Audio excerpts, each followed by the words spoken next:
I'm trying to focus this book. This is the book out front, written by Ian Berry, about British Scrambles champions from 1960 to 1979. There are 11 riders in this book, and 8 of those have ridden in Scrambles motocross here at Ty Farm, Great Cornard. And I believe 4 of them have ridden solos in the East Anglian Trial with sections in the Spinney, plus in the sidecar event was Arthur Lampkin being the 9th one. This book is a very good read, and I do recommend it. You can go out and buy it, or put it on your Christmas list. This is the back of the book, you can see. If I go down a bit closer, you can actually see a picture of the author when he was a lot younger.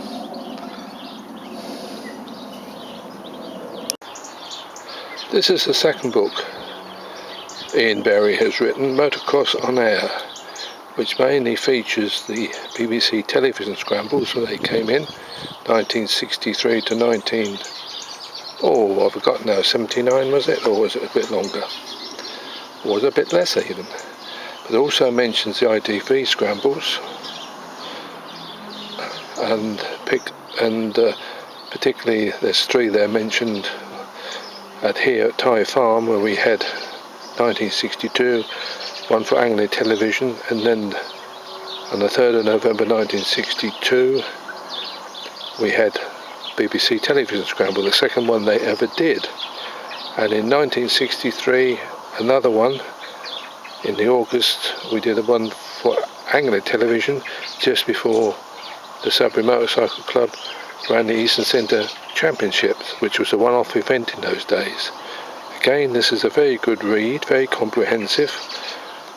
You can go out and buy it now, or again, put it on your Christmas list and buy it. It's well worth the read. Inside cover of Motocross on Air, at the back page that is, then you can see the author there again, looking a little bit more older and distinguished from his first book.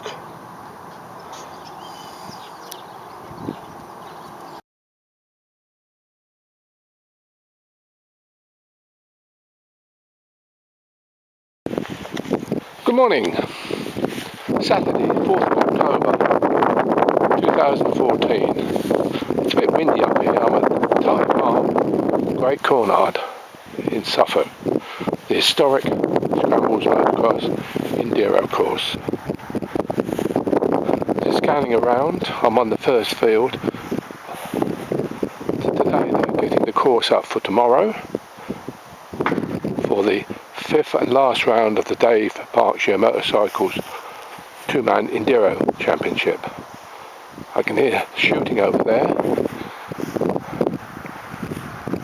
And just panning around, I'm on the first field. I can't see anybody, there must be somewhere else, so I'm going to move. I've now moved into the second field, and panning to the right there. They're coming up between the 2 fields where I used that last year. It's very good here and a little straight there.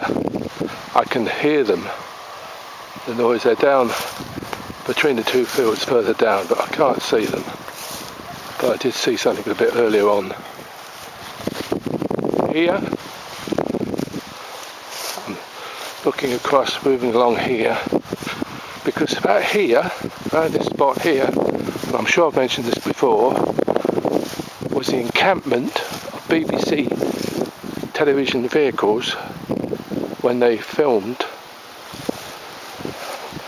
the second television scramble BBC ever did, BBC Grandstand that is, and the first one in East Anglia. In fact, the Sudbury Club held the first 3 scrambles in East Anglia, 2 for Anglia Television and 1 for BBC. That was on the 1st of April 1962.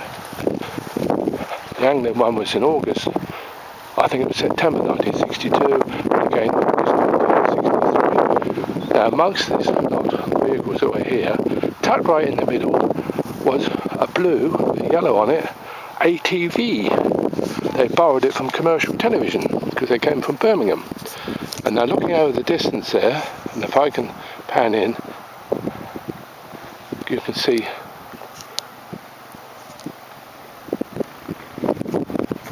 Great Cornard, grown up, and also Essex, across the valley into Essex. Lovely view. This is here. I can hear the post hole rammer being used, so they must be in the other part of the field. Could be the Red Acre field. Now I'm going to review first of all the clubman class, because this is going to be decided today. Presently, Ben Alexandra riding for Woodbridge Club, and Tom Fazer, I've got that right for once, riding for the Berry Stevens Club on 72 points, jointly with Rob Aldridge of the Disc Club and Ed Pooley of the Stowmarket Club.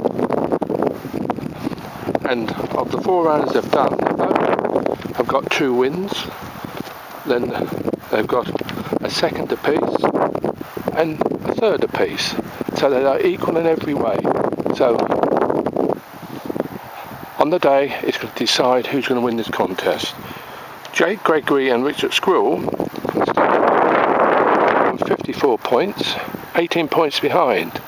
Now they need to win on the day, and the other 2 pairings don't score at all, and they will take it. And that's where it is so close for these youngsters. It's a bit windy now, and I'm trying to keep my paperwork still and looking what to do. Expert class now. It's already been won by Glenn Walsh and Ian Tutton of the Sudbury Club. They're on 73 points and cannot be touched today. And I believe they're going to be riding in the champion class on the day. In second place we've got Tom Sargent, Bearsden Edmonds, Ross Taylor, 58 points. Third place we've got Carl Honeywood and Christian Drain, both lowest off 50 points. Martin and David Stevens, both this club, 43 points. Alex Walton and Andy Cornwall, Sudbury, 38 points. Gary and Dale Gladwin on 32 points. So it's the battle for second and third. And Messrs Sargent and Taylor won the clubman class last year, so they've done very well if they finish runner-up. Literally got a flea in the ear then. Got the beggar out anyway. Panning around just past that tree is St Andrew's Church in Great Cornard. Of course, as I say, Great Cornard, where my father was born, at the shop, Chaplin Stores, and away above those trees,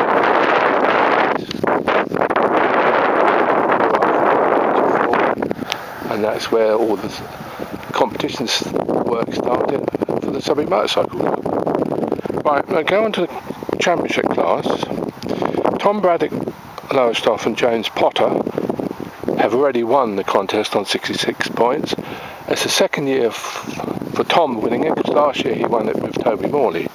Second place is Adam Ransom and Mark Chapman, both just on 44 points. Also on 44 points, Paul Belton and Phil Roper for Sudbury Club.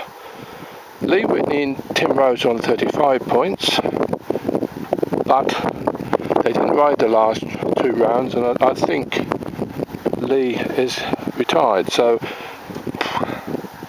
who knows. So therefore, also I believe that Mark Chapman has another engagement on the day, so he won't be riding, like he did, same with the first round, with Adam Ransom. So it gives an opportunity for Paul Belton and Phil Roper, who won the expert class last year, to finish runners-up. And for what they've done, although at times they felt they've been past this championship class, they have consistently scored and kept going, so they will deserve second place.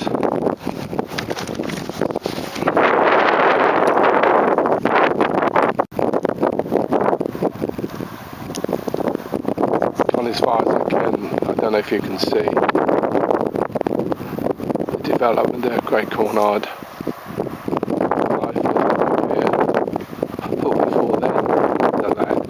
All this with nurseries, fields, that now they're built up, and then someone's place called Cornard Woods, which the artist Thomas Gainsborough, who's born in Sudbury in Suffolk, did a painting of that.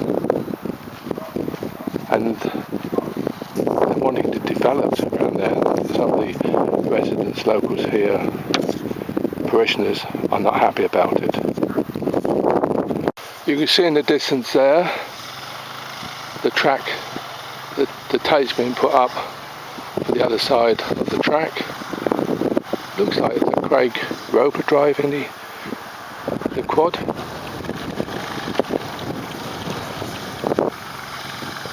Or is it someone else? I don't know. You see they're working away here.